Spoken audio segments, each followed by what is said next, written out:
Welcome to the Denim and Pearls podcast. Business casual conversation laced with pearls of wisdom. Casual, authentic, unscripted dialogue about life, work, and entrepreneurship with the perfect blend of laughter and seriousness. Pull up a chair, kick back, and lean in as we welcome your hosts, Michelle Ross and Brian Swanson. Well, hello there. My name is Dr. Michelle Moroz. And I'm Brian Swanson. We are Denim and Pearls. We are business casual. With pearls of wisdom. From the porch. Wisdom. From the porch. From the porch. Porch. But you know what? Wisdom is a big word there. Why is that? Pearls of wisdom. Not only because we're providing our viewers, our listeners with pearls of wisdom, but wisdom is such a strong word. I mean, if you go back to what were their names, like Plato, Aristotle, all those guys, wisdom, and even Star Trek or Star Wars. I mean, well, Star Trek too, but Star Wars. What was that little guy's name? Yoda. It's always about wisdom. So today we're going to talk about being brave. Being brave as one piece of those wisdoms, because in order to have wisdom, you must also be brave to share it, correct? Be brave enough to stand up for yourself. And that wisdom inside of you that all of us do have tends to get overshadowed because of our insecurities of who we are. So before we move on further, don't forget to like and share, because you know somebody needs to hear this. It might be you. So it might be me. Keep watching.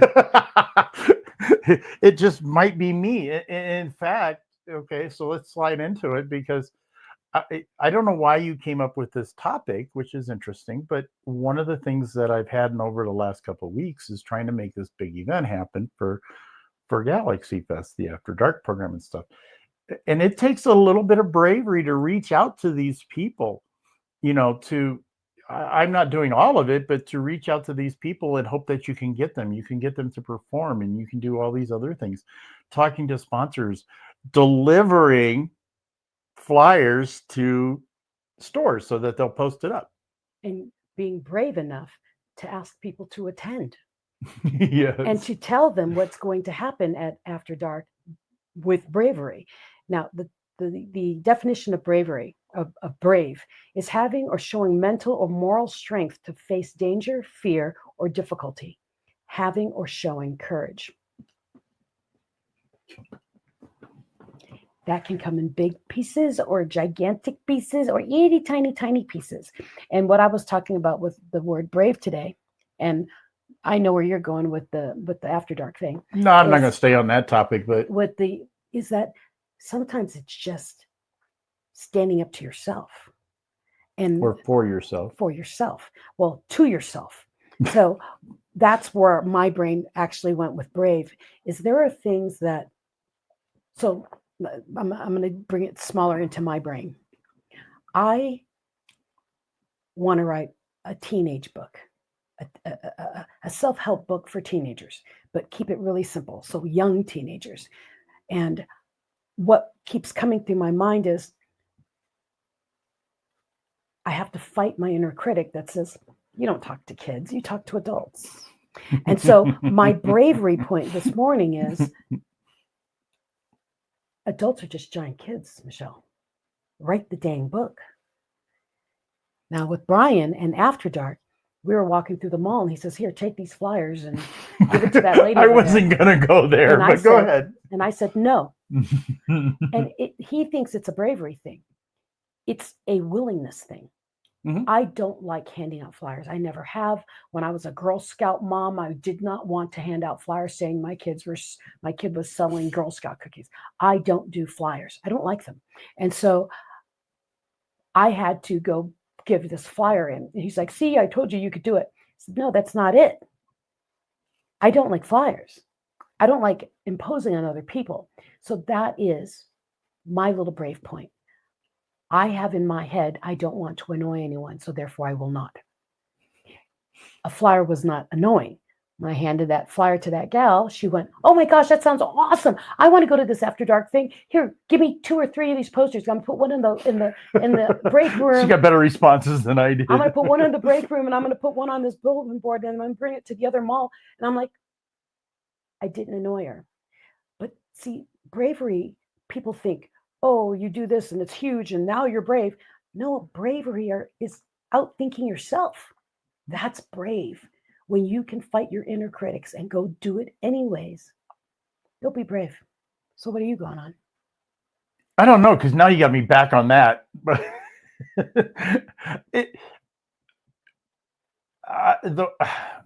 I guess the one word direction I want to go with this one today is you cannot have, in my opinion, I could be wrong, but in my opinion, you cannot have brave or bravery without fear.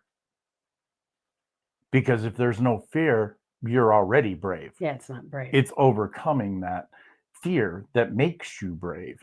So if we want to use the mall. Wait, fear and brave cannot live in the same space. There. Well, they're polar opposites. They're yin and yangs. No, that's what I'm saying. Yeah. If you're fearful, there is no courage. Courage replaces fear. Mm-hmm. If you give up in the middle of that bravery, then fear is taken over. They can't live in the same space. You're either brave or you're fearful. There's your pearls of wisdom. Write that down. Choose they it. Can't live in the same space. Okay, go back to the mall thing. Well, the mall's not the only example, but the mall thing is, as far as that goes, I have a way of overcoming fears of doing things like that, if you will. I call it bravery, call it what you will, call it confidence. I make it a game. Tell them.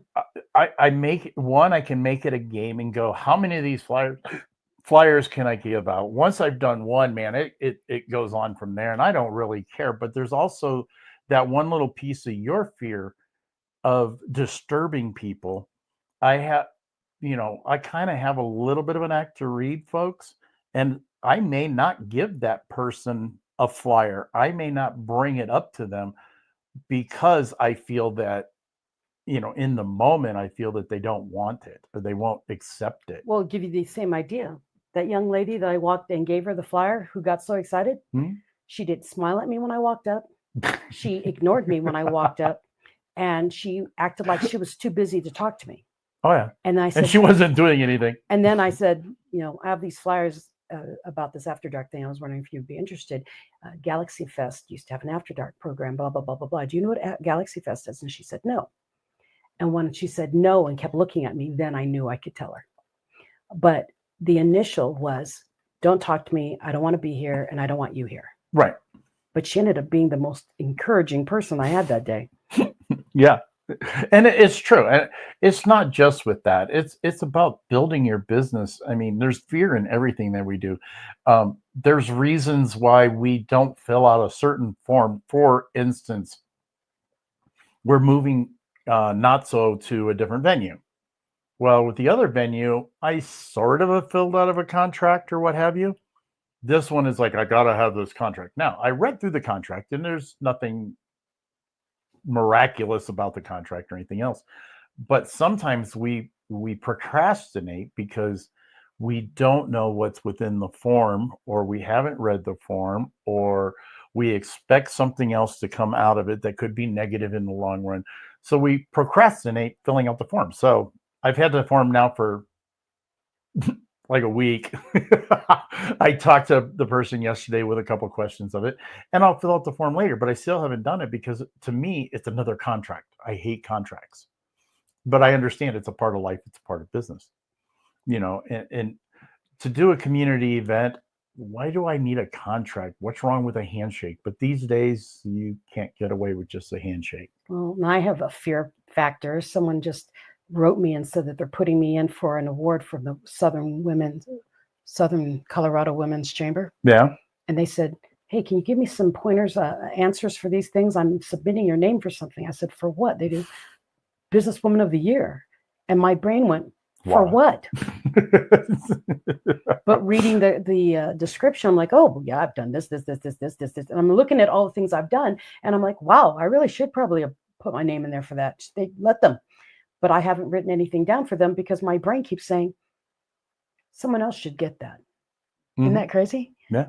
I don't need that. Someone else should get that.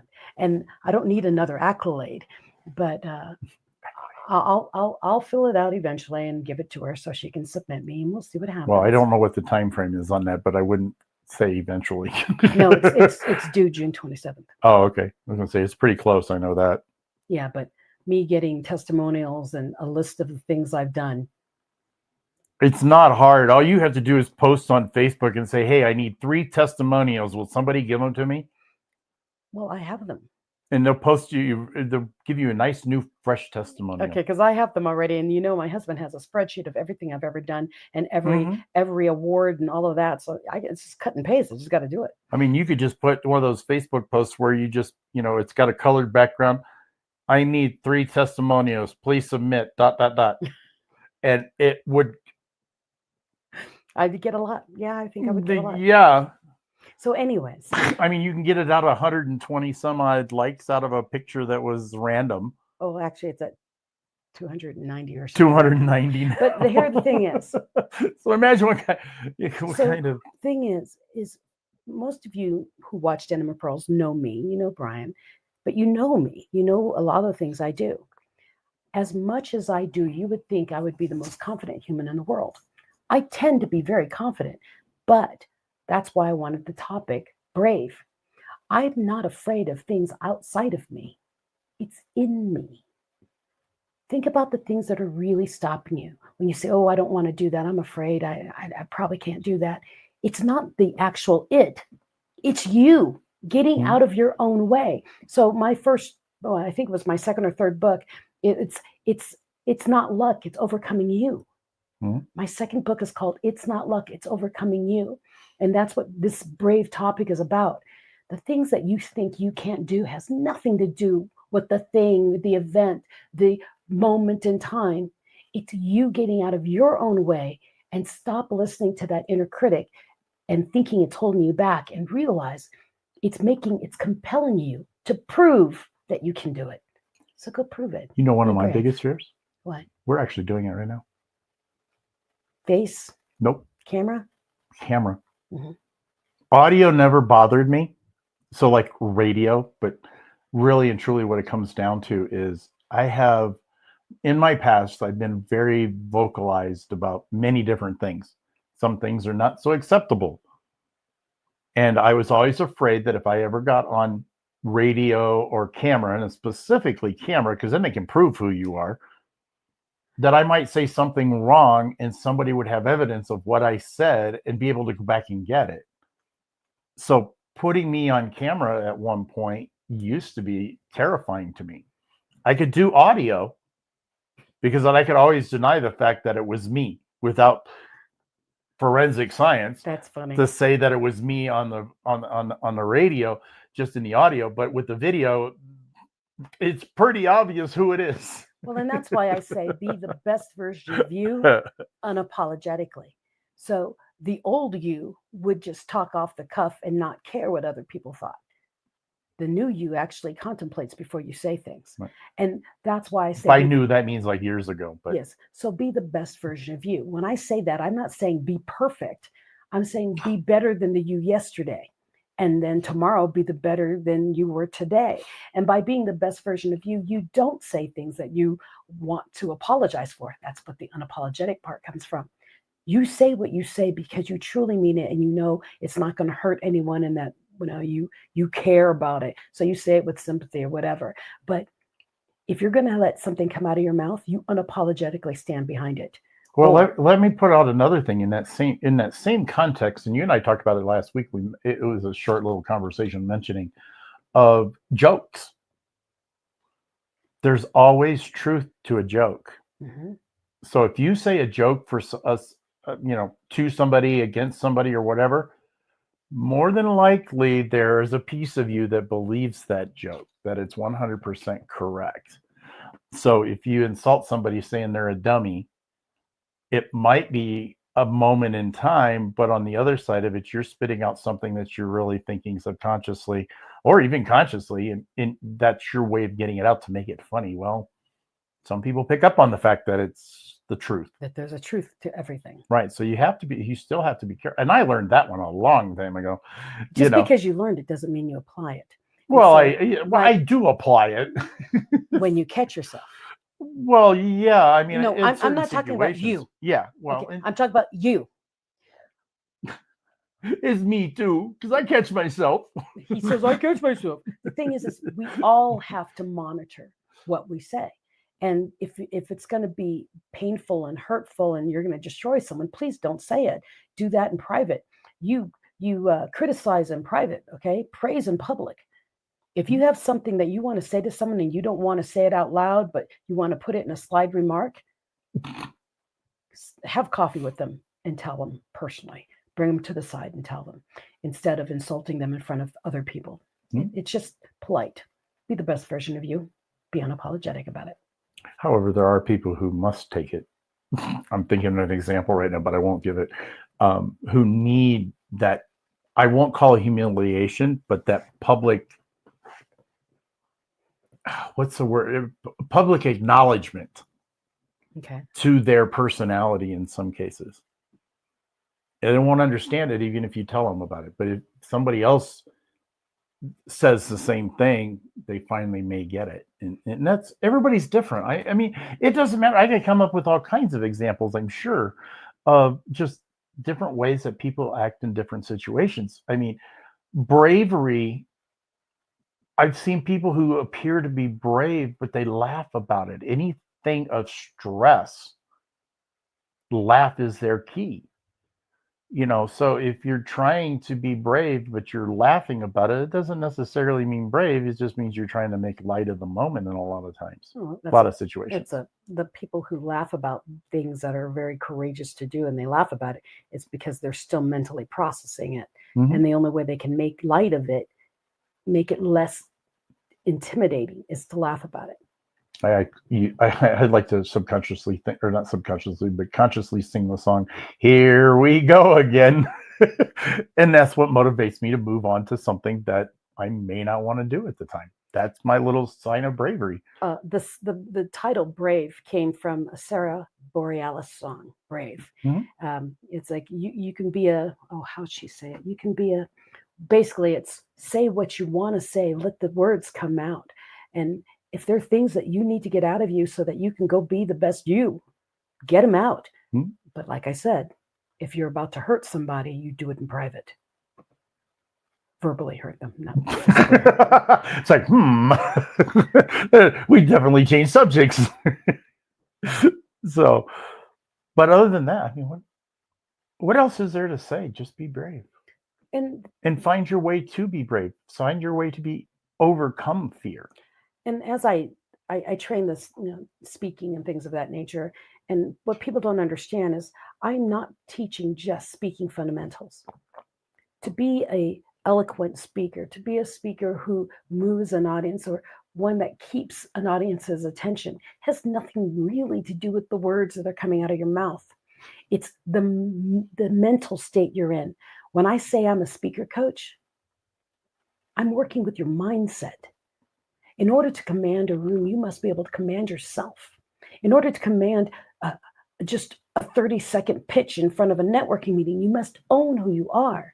So you must be brave to yourself, against yourself. You've got to be able to speak over those words in their head that do, why are you doing this? You're not any good. You have to own yourself and understand where you're coming from. And that's where brave comes in. Bravery starts with you, in you, before you can ever reflect it outside. What? You are on a serious streak today. I'm very, very serious. Hey, there's a little bit of a smile. All right. Yeah. Well, I think of networking. I was at a networking event yesterday, and I spent 20 minutes talking to somebody that I never thought I was going to talk to. Sometimes it's that lead-in conversation or that lead-in phrase that helps a lot of times. Sometimes it's just a matter of saying, what the heck? I mean, for instance, I'm going to start looking for sponsors for Galaxy Fest for the full 3-day event for next year. And I knew somebody who might be a really good sponsor. And I know him well enough that I can just go, we need to talk serious. We need to actually sit down and talk because we've never talked outside of a networking event. And I finally said, hey, we need to sit down, chat, and talk serious about what we're talking about because I'm going to be looking for some larger set of numbers for Galaxy Fest. And he's like, okay, here's my card. Call me. Yeah, and I always appreciate that when people do that because I get approached in large crowded rooms and they, well, Michelle, I was wondering about blah, blah, blah, blah, and they start telling me, and I'm like, stop. Mm-hmm. In this environment, I'm focused on pretty much everybody. I cannot focus on just you.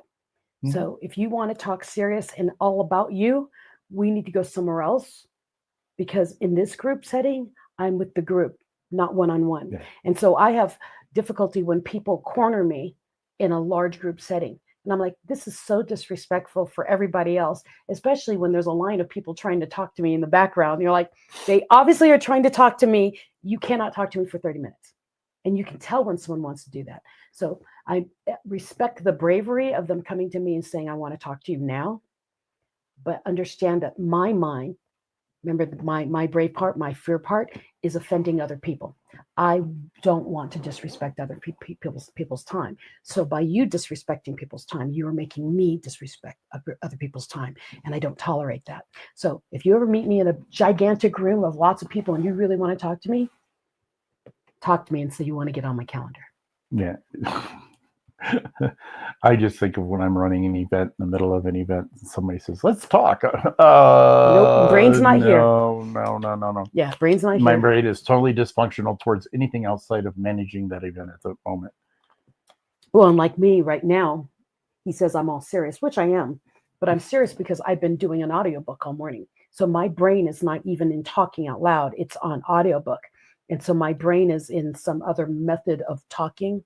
Mm-hmm. When you're on an audiobook, you're reading other people's words. So that's where my brain is. And I'm having difficulty talking because my brain is in the book. Mm-hmm. Yeah. I get it. Yeah. I don't know if they get it. Maybe. Yeah, maybe. Anyways. Anyhow. Be brave, but start with yourself. All those little voices in your head that tell you can't do something or don't do that. They're going to think you're stupid or whatever. Say, you know what? I do it anyways. I'll prove it to you. And we all do it on a daily basis. Yeah, you're going to prove it to yourself. Mm-hmm. Be brave toward yourself, and you can be brave to almost anything outside. You're the biggest obstacle. Overcoming you. It's always us that's the big obstacle. That's why I wrote a whole book about it. Overcoming you. So anyway, I think that's good. I think this is a good, serious one we can pass on. Yeah. People can like and share. And if you are watching and you are in the Colorado Springs area and you want me to do a certain class, I'm doing training classes at the ACA building outside of off of Garden of the Gods. And they want me to start another topic. So I'm going to be staying with the communication thing for a little bit. Yeah. But I'm looking for ideas because I think I might be moving my class from night to early morning. Ooh. Yeah. That way people can go get their charge up and then go to work. Yeah. Okay. And I'm contemplating that. I have a list of subjects I can teach. Okay. So we'll see what happens. Thank you for joining us. And let's do the final thing. Wait, you got to say who we are. No. Don't forget about After Dark, June 27th, next week, Friday. Get your tickets now. I'm the hostess. She's the hostess, the mostess, the madam of the night. Yes. So. And that's for the After Dark, the 18+ event. And then Not So Many Con will be back on August 9th. But first, get to After Dark. Go to galaxyfest.com. It's one word, galaxyfest.com. Get your ticket. The general admission is $25 for general. That's with like the fees and everything through whatever process. $26.50 with the fees. Yeah.